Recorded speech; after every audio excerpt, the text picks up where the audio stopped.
నమస్కారం అండి, మీ పేరు? నమస్కారం, నా పేరు భరత్ కుమార్. వెస్ట్ గోదావరి. నేను Bhimavaram west Godavari vigilance and monitoring committee member. ఎందుకు వచ్చారండి అంత దూరం నుంచి ఇక్కడికి? కేవలం స్టాచ్యూని విజిట్ చేయడానికి వచ్చారు? సామాజిక సమతా సంకల్ప యాత్ర భారతదేశంలోనే అత్యంత ఎత్తైన 125 అడుగుల విగ్రహాన్ని జాతికి అంకితం చేసే సుదినం సందర్భంగా జగన్మోహన్ రెడ్డి గారు ఏర్పాటు చేసినటువంటి కార్యక్రమానికి హాజరయ్యి భారతదేశంలో ఉన్న 140 కోట్ల ప్రజలందరికీ కూడా ప్రతినిధిగా ఉన్నటువంటి డాక్టర్ బాబాసాహెబ్ అంబేద్కర్కి నివాళులు అర్పించడానికి ఇక్కడికి వచ్చాను. చూసారండి విగ్రహాన్ని? చూసానమ్మా. ఎలా అనిపించిందండి చూడగానే? చాలా సంతోషమైందమ్మా, చాలా ఎగ్జైట్ ఫీల్ అయ్యామ్మా.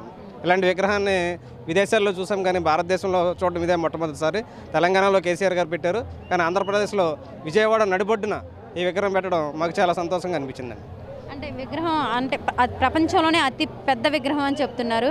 మరి గతంలో ఏ ప్రభుత్వం కూడా చేయలేదు, మరి ఇప్పుడు జగన్మోహన్ రెడ్డి గారు చేశారు, చెప్పారు, చేసి చూపించారు. దానికి మీరేం చెప్తారండి? ఈ విగ్రహం పెట్టడానికి కొంత నేపథ్యం ఉందమ్మా. 2014లో ఆంధ్రప్రదేశ్ 2 రాష్ట్రాలుగా విడిపోయినప్పుడు డాక్టర్ కత్తి పద్మారావు గారు దళిత మహాసభ అని ఆయన ఆంధ్రప్రదేశ్లోను తెలంగాణలోనూ కూడా అంబేద్కర్ విగ్రహాలు అత్యంత ఎత్తైన విగ్రహాలు పెట్టాలని ఆయన కోరటంతో 2014లో చంద్రబాబు నాయుడు గారు సంకల్పం చేశారు, కానీ ఆయన నెరవేర్చలేకపోయాడు.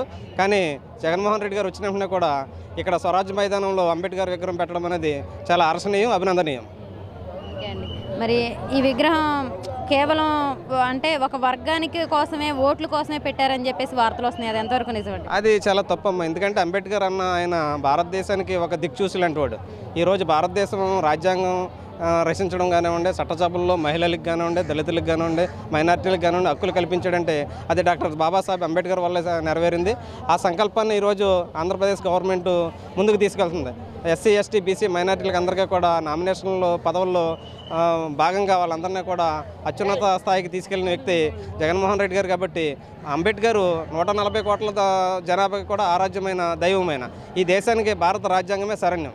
మరి అంబేద్కర్ గారి ఆశయాలతోటి ఆయన ఏవేవైతే చెప్పారో అవన్నీ పాటిస్తున్నారండి సీఎం గారు? ప్రస్తుతానికైతే పాటించడం లేదు. దళితులకు సంబంధించిన కొన్ని స్కీములు అయితే రద్దు చేశారు.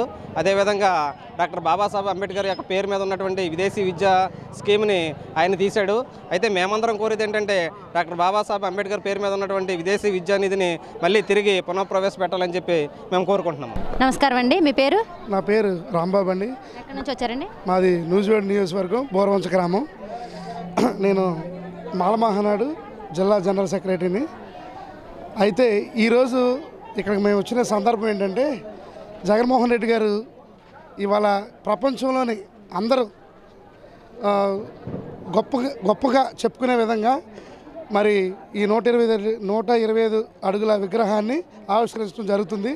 అది మాకు ఎస్సీలకి మాకు ఎంతో గౌరవంగా ఉంది. ఎందుకంటే ఏ ముఖ్యమంత్రి చేయలేనటువంటి పని జగన్మోహన్ రెడ్డి గారు చేసి చూపించారు. అదే కాకుండా దళితుల పట్ల ఆయనకు ఉన్నటువంటి గౌరవం ఈ యొక్క విగ్రహాన్ని బట్టి మాకు అర్థమవుతుంది.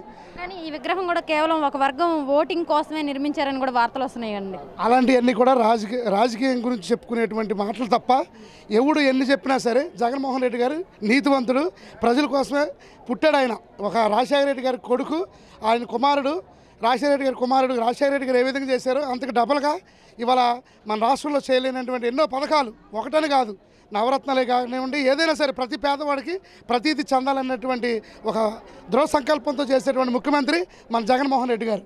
అంతేగాని రాజకీయ నాయకులు ఎన్ని చెప్పుకున్నా సరే అలాంటి అన్నిటికి కూడా తావు లేకుండా మళ్ళీ రేపు 175కి 175 సాధించే విధంగా ఆయన పరిపాలన సాగుతుందని చెప్పి తెలియజేయడం జరుగుతుంది.